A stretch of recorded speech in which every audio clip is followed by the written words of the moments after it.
There are two effective ways to use Google Forms in Schoology. The first way is if you want a grading column to be created in your Schoology gradebook. So if you want it to show up in your gradebook, we're going to add an assignment. So from your materials page, you'll click Add Materials, Add Assignment. And for example, if you have an exit ticket that you want to use on climate change, I would just put those same words inside the description box, and then you want to highlight those words, go to your form, get your send link, and there are a couple of different ways that you can do it here. You can either just link it, so you want to copy that link, go back to Schoology, and now you want to click on your link icon, right click paste, and then you'll fill in all the rest of the boxes.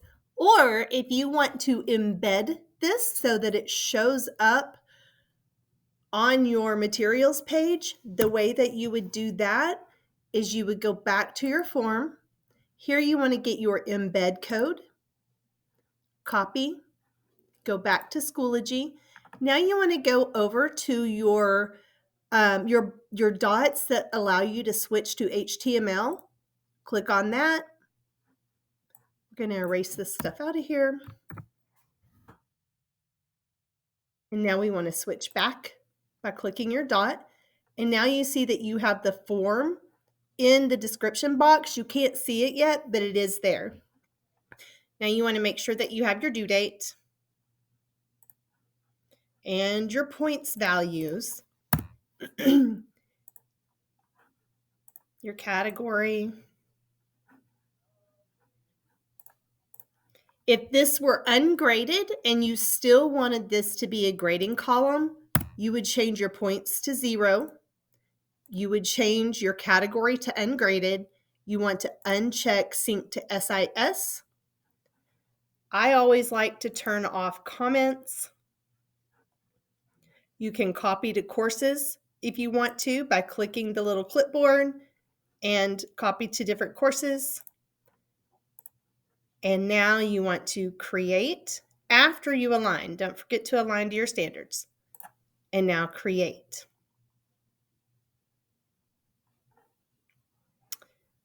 Now, when the student clicks on exit ticket climate change, it will take them directly to your Google form.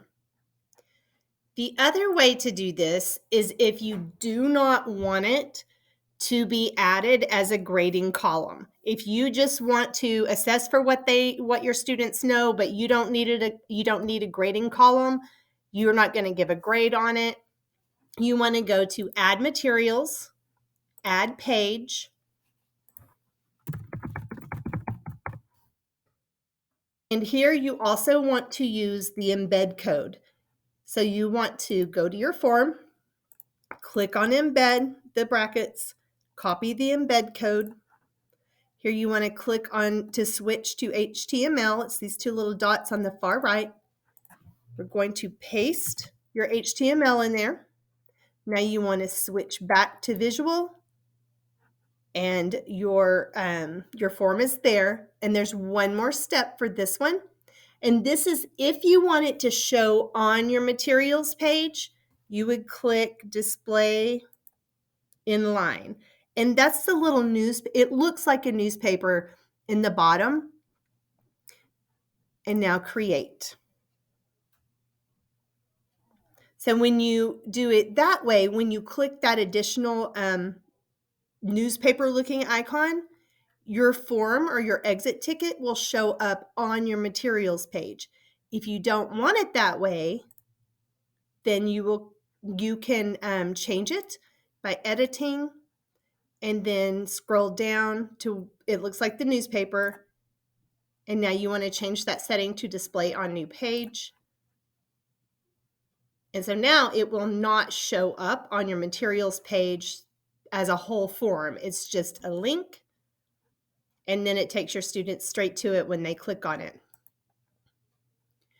Neither one of these have grade passback. So if you use the first option where we created an assignment, you'll still have to go into your grade book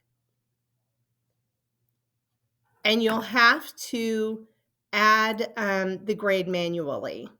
And you'll see in the grade book that that assignment is not here. It's because I changed it to no points and ungraded, and that I don't want it to sync to SIS.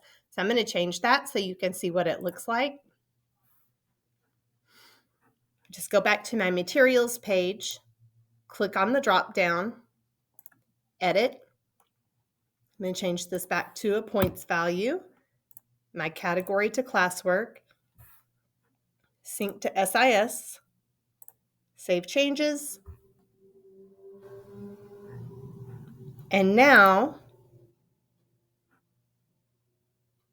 that grading column is here. So you will still have to enter your grades manually. I hope that helps.